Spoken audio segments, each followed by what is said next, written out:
आज हम पढ़ेंगे प्रश्नावली 10.2 का क्वेश्चन नंबर 12। तो 12वां क्वेश्चन क्या है, 4 सेंटीमीटर त्रिज्या वाले एक वर्त के परिगत एक त्रिभुज एबीसी इस प्रकार खींचा गया है कि रेखाखंड बीडी और डीसी जिसमें स्पर्श बिंदु डी द्वारा बीसी विभाजित है।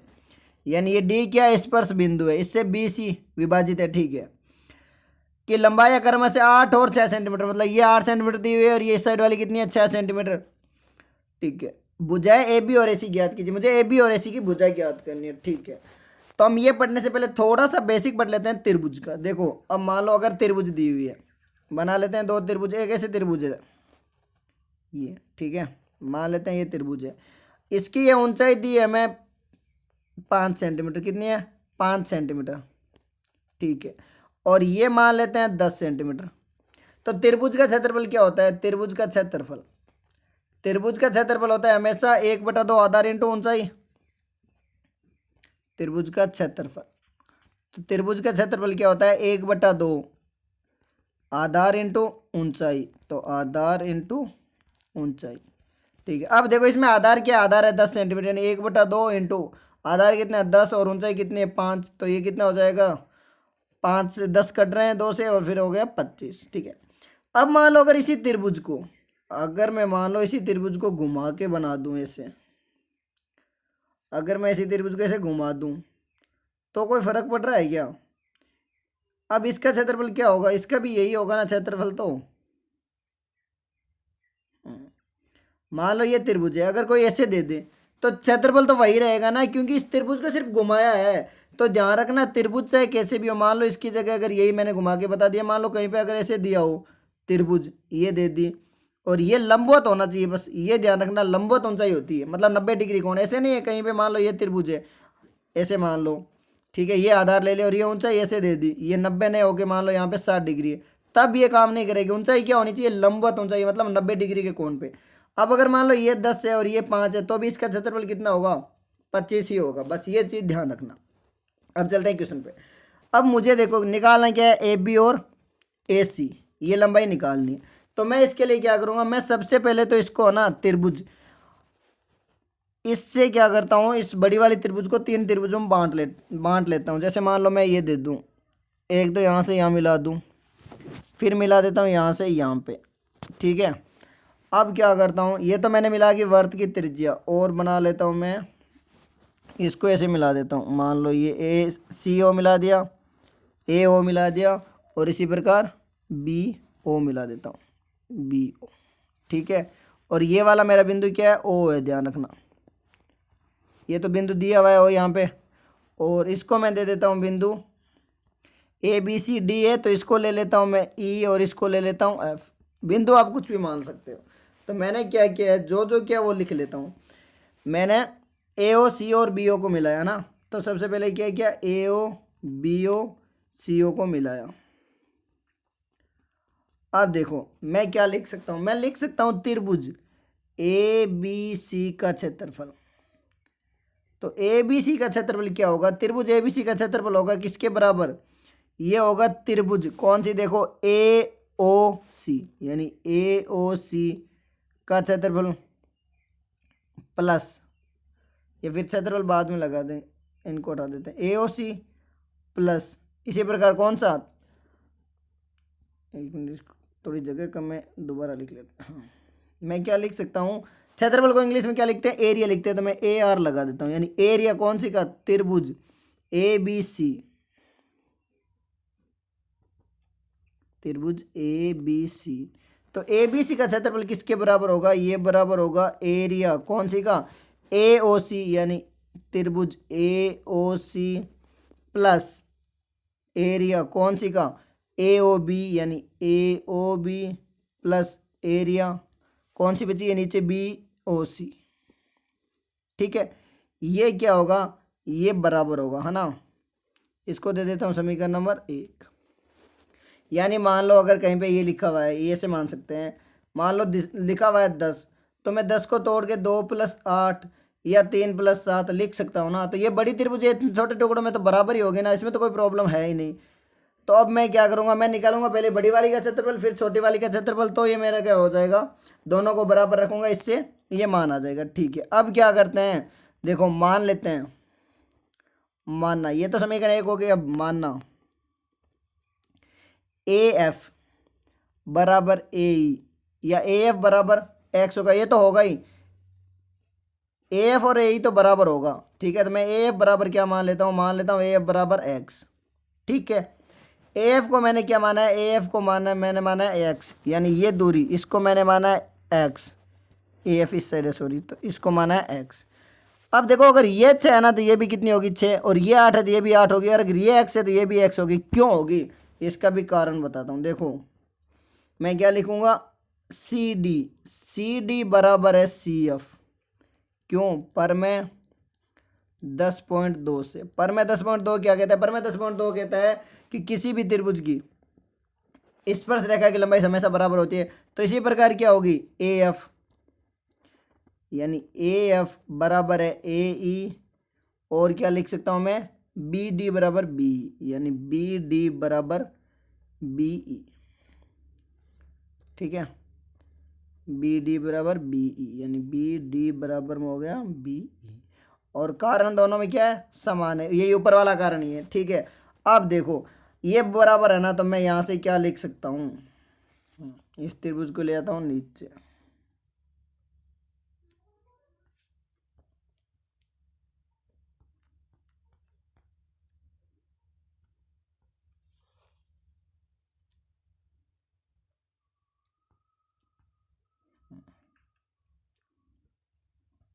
देखो ये तो यहाँ से मैं क्या लिख सकता हूँ, ए बी कितनी होगी, ए बी बराबर होगी एक्स प्लस में 6,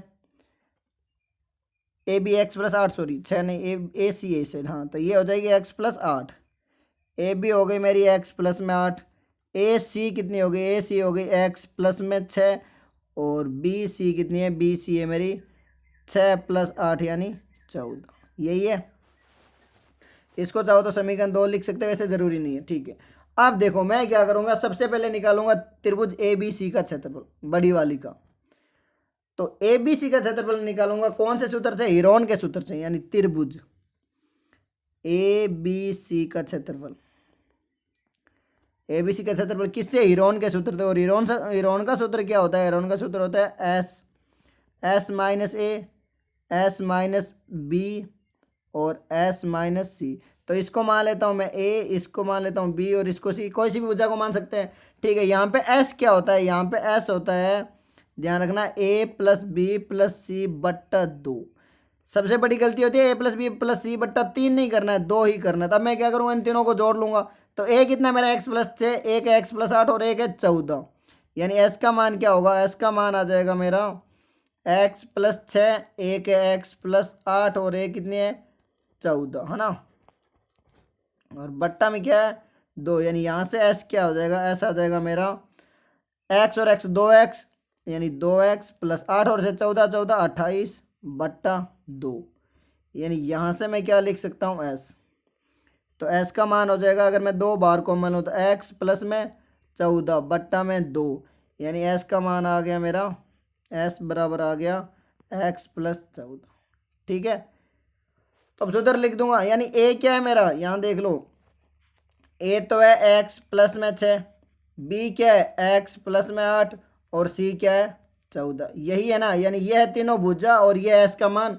तो हीरोन के सूत्र में लिखेंगे क्षेत्रफल, यानी त्रिभुज एरिया, या फिर एरिया लगा देते हैं, हाँ एरिया कौन सी का, त्रिभुज ए बी सी, क्योंकि बड़ी वाली का है ना, तो रूट में। अब देखो एस क्या है, एस है मेरा एक्स प्लस 14, है ना, तो पहले तो लिखूंगा एक्स प्लस में 14। अब देखो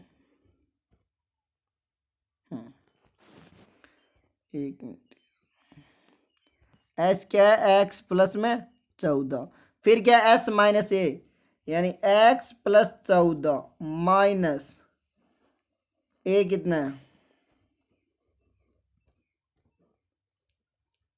माइनस। अब देखो ए क्या है, ए है मेरा एक्स प्लस 6, यानी एक से ज़्यादा, जब भी एक से ज़्यादा संख्या और माइनस है तो बाहर ब्रैकेट लगाते हैं, प्लस में 6, ये तो हो गया ए। ठीक है, अब बी, तो मैं बी जगह नहीं तो नीचे लिख देता हूँ। ठीक है, ध्यान रखना, आगे वाले में एक साथ लिख लेंगे। बी क्या है, बी है एक्स तो हो गया, एस तो हो गया एक्स प्लस 14 माइनस बी क्या है एक्स प्लस में 8, फिर इसी प्रकार सी, सी की क्या हो जाएगा, सी हो जाएगा मेरा एक्स प्लस 14 तो होगा ये, माइनस सी क्या है 14। ठीक है, ये ध्यान रखना एक साथ ही है, जगह कम थी इसलिए मैंने ऊपर नीचे लिख दिया। यानी अब मैं क्या लिख सकता हूँ, ये एस, इसको यहाँ से लिखता हूँ। ठीक है, देखो ये एक्स प्लस 14 तो रहेगा बाहर, यानी एक्स प्लस में 14। अब देखो यहाँ पे एक्स प्लस 14, जब मैं ब्रैकेट हटाऊंगा तो ये क्या हो जाएगा, एक्स माइनस का और ये प्लस का। यानी यहाँ पे ऐसे लिख सकता हूँ मैं, एक्स प्लस का 14 माइनस एक्स और माइनस का 6। ठीक है, इसी प्रकार ये ब्रैकेट हटाता हूँ ये वाला, तो ये एक्स प्लस का 14 और जब ये ब्रैकेट हटेगा माइनस का एक्स और माइनस का 8, क्योंकि जब भी ब्रैकेट के अंदर माइनस होना सारे चिन्ह चेंज हो जाते हैं। अब देखो इसी प्रकार ये एक्स प्लस 14 और माइनस 14 क्या हुआ 0, तो ये बचेगा मेरा एक्स। हाँ अब देखो, क्योंकि जगह कम थी इसलिए मैंने ये नीचे लिखा है, ये सारे एक ही रूट के नीचे, ये ध्यान रखना ऊपर वाला। अब यहाँ तो कोई प्रॉब्लम नहीं, यहाँ तो आ रहे हैं सारे, तो अब बराबर में देखो मैं क्या लिखूँगा, ये तो है एक्स प्लस में 14। ठीक है, अब आगे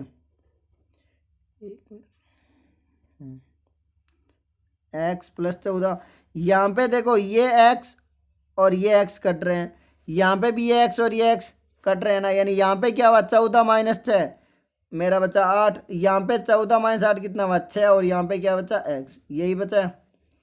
यानी यहाँ से देखो ये क्या चल रहा था इस साइड एरिया, तो एरिया कौन सी का, त्रिभुज ए बी सी बराबर, यहाँ पे क्या होगा 8 और 6 14, यानी मैं यहाँ पे सीधा लिख सकता हूँ, ये तो हो गया मेरा एक्स प्लस में 14 और गुणा में 8 इंटू 6 कितना होता है 48, यानी 48 एक्स।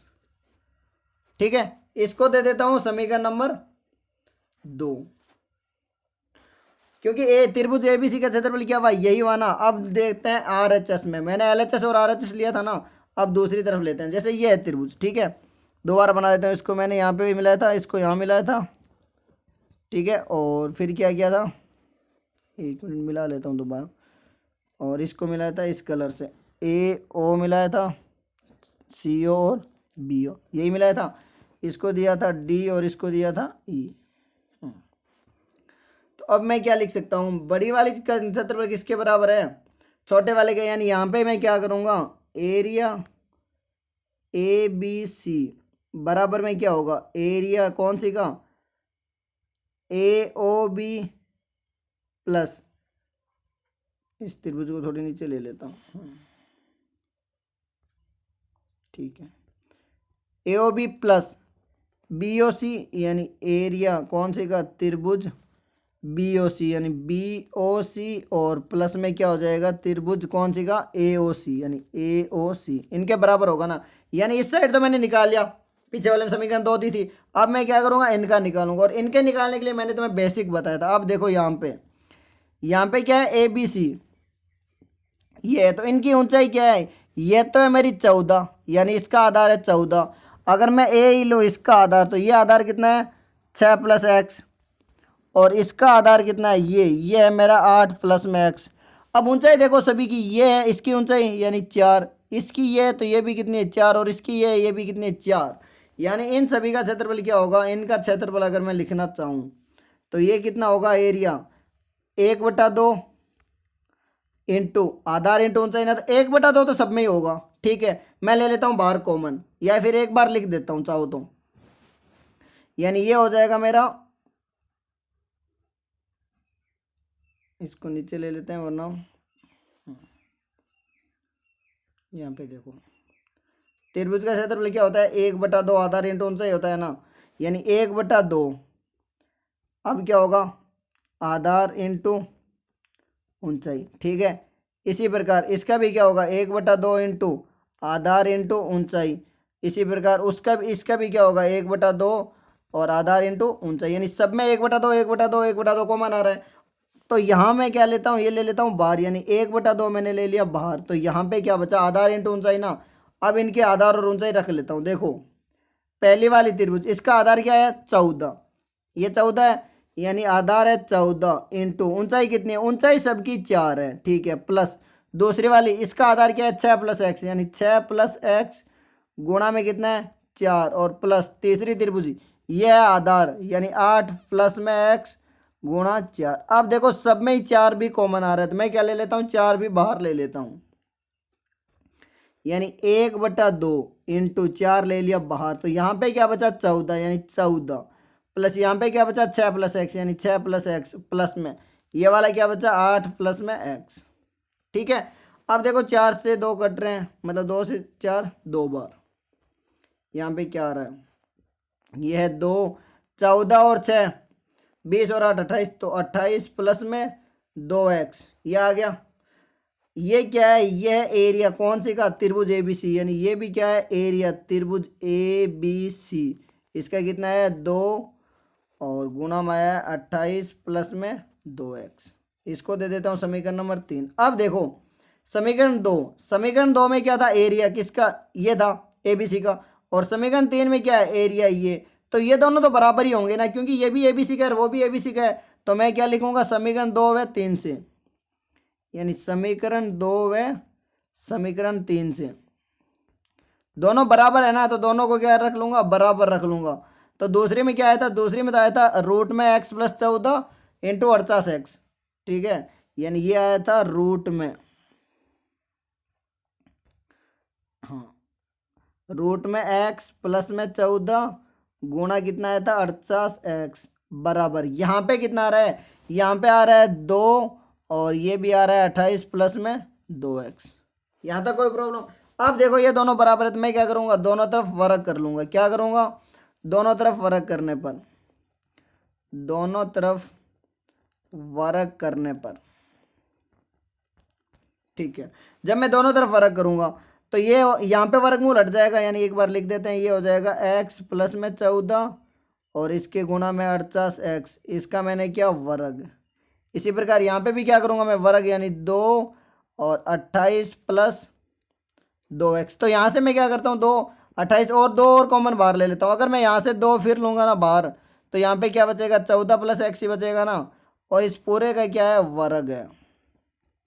ठीक है, अब देखो मैंने कुछ नहीं किया, बस ये कॉमन लिया है, यहाँ पे जब वर्ग करूंगा तो ये तो वर्गमूल हट जाएगा मेरा, यानी ये तो बचेगा x प्लस 14 और इंटू में बचेगा 48x। इसी प्रकार यहाँ पे देखो, यहाँ 2 और 2 4, तो 4 का वर्ग कितना होगा 16 और पीछे क्या बचेगा 14 प्लस x इसका वर्ग, क्योंकि ये दोनों गुणा में तो वर्ग सब पे लगेगा, तो 16 से 4 कट रहे हैं कितनी बार, 16 से 48 कट रहे हैं 3 बार में, यानी x प्लस 14 गुणा में 3x बराबर, ये वर्ग मैं खोलूंगा a प्लस बी का होल स्क्वायर, क्या लगाऊंगा a plus b, a plus b का होल स्क्वायर होता है a स्क्वायर प्लस में b स्क्वायर प्लस में 2ab, यही होता है ना a square plus b square, तो 14 का स्क्वायर, यानी 14 का स्क्वायर प्लस x का square plus 2 into x into क्या होगा 14, यही होगा। अब दोनों तरफ बराबर कर लेते हैं, यहाँ पे देखो ब्रैकेट खोल लेते हैं, ये क्या होगा 3x स्क्वायर, कितना हो जाएगा 3x स्क्वायर प्लस ये कितना होगा 14 इंटू 3 42x बराबर, ये 14 का स्क्वायर 196 प्लस x स्क्वायर और प्लस में ये क्या होगा 14 इंटू 2 28x। अब इन सबको इस साइड ले आता हूँ मैं, जब मैं इस साइड लाऊंगा तो ये है मेरा 3x स्क्वायर प्लस में 42x, ये इस साइड आएगा माइनस का 196, ये एक्स स्क्वायर हो जाएगा माइनस का एक्स स्क्वायर और ये 28 क्या हो जाएगा माइनस का 28x, क्योंकि बराबर के इस साइड से उस साइड या उस साइड से इस साइड लाते हैं, सारे चिन्ह क्या होते हैं चेंज होते हैं। बराबर में क्या बचा 0। अब देखो एक्स स्क्वायर और एक्स स्क्वायर तो समान घात वाले हमेशा जुड़ते और घटते हैं चर में, 3x स्क्वायर में से एक्स स्क्वायर घटाऊंगा क्या बचेगा 2x स्क्वायर, 42x में से 28 घटाऊंगा कितना बचेगा 14x माइनस का 196 बराबर 0। अब सब जगह 2 कॉमन आ रहा है तो मैं यहाँ से क्या कर लेता हूँ 2 कॉमन ले लेता हूँ, यानी x square plus 7x minus यहाँ पे 2 का भाग दूंगा 8 इंटू 2 सॉरी 9 इंटू 2 18, कितने बचे 1 16, 8 इंटू 2 16 बराबर में क्या है 0। अब देखो ये 2 उस साइड जाएगा भाग में हो जाएगा, यानी ये हो जाएगा x square plus 7x minus 98 बराबर 0। अब क्या करना है, ये हो गया द्विघात समीकरण या द्विघात बहुपद जो हमने दूसरी और चौथी प्रश्नावली में पढ़ा था। इसको मैं क्या करूंगा या तो गुणनखंड विधि या फिर श्रीधर आचार्य सूत्र से सोल्व कर लूंगा। तो गुणनखंड विधि क्या कहती है, गुणा करने पर क्या आ रहा है ए और सी, यानी इन दोनों को गुणा करने पर क्या आ रहा है मेरा 98x², और जोड़ने पर आ रहा है 7x, यानी 7 को ऐसे जोड़ना है, और यहाँ पे एक माइनस का मतलब एक प्लस और एक माइनस होगा, यानी 14 और 7 जोड़ने पर कितने होते हैं, अगर मैं ये माइनस कर लूँ तो 7 हो जाएगा, और गुणा करने पर 98, यानी ये हो जाएगा x² plus 14x minus 7x minus 98 बराबर 0। अब क्या करते हैं, पहले इन दोनों में से कॉमन लेते हैं, यहाँ आ रहा है कॉमन x, तो क्या बचा है x प्लस 14, ये तो दूसरी और चौथी में पढ़ी थी अच्छे से। अब यहाँ से -7 कॉमन लिया, क्या बचा है x प्लस 14 बराबर में 0। अब यहाँ पे ये दोनों कॉमन आ रहा है, यानी x प्लस 14 ले लिया मैंने बाहर, तो अंदर यहाँ से बचा x माइनस, जब ये बाहर लिया तो यहाँ पे क्या बचा 7 माइनस का बराबर में 0। यानी दो संख्या है, दोनों का गुणा 0, इसका मतलब कोई एक या दोनों क्या होगी 0, यानी या तो हो जाएगी x प्लस 14 बराबर 0, या फिर x माइनस 7 बराबर क्या है 0। तो यहाँ से तो हो रहा है x बराबर -14, और यहाँ से हो रहा है x बराबर में 7। अब देखो भुजा कभी भी माइनस नहीं हो सकती, क्या नहीं हो सकती, माइनस। तो भुजा अगर माइनस होगी नहीं तो ये तो मैं लूंगा नहीं, क्योंकि भुजा कभी भी क्या ऋणात्मक हो नहीं सकती। तो x का मान क्या है मेरा, x बराबर आ गया 7 सेंटीमीटर। निकालना क्या था, ए बी और ए सी। तो ए बी कितना था, यानी एक भुजा थी मेरी x प्लस में 6 और एक थी x प्लस में 8, जो भी थी ए बी ए सी। तो एक जगह मैं 7 जोड़ दूंगा, तो यानी 7 प्लस 6 कितनी हो जाएगी 13 सेंटीमीटर, और 8 प्लस 7 कितनी हो जाएगी 15 सेंटीमीटर। बस यही क्या है आंसर है, यानी एक है 13 और एक है 7। अब देख लेते हैं ए कौन सी और बी कौन सी, ए बी और ए सी, यानी ये रहा, हाँ यहाँ देख लो ए बी कौन सी है, ये है ना। तो ए बी कितनी हो गई 7 और 8 15 सेंटीमीटर, और ए सी कितनी हो गई 13 सेंटीमीटर। बस यही उत्तर है। तो ध्यान रखना कुछ नहीं करना है, मैंने क्या किया है, दोनों त्रिभुजों का क्षेत्रफल को निकाल के अलग अलग फिर दोनों को बराबर किया, उससे मेरा x का मान आ गया। फिर जब मैंने x जोड़ा तो ये बराबर आ गया, क्योंकि यहाँ पे ये दोनों क्या बराबर है और ये भी बराबर है। पर मैं 10.2 से क्यों आए, क्योंकि वर्त की ना स्पर्श रेखा एक बिंदु से खींची गई स्पर्श रेखा हमेशा बराबर होती है।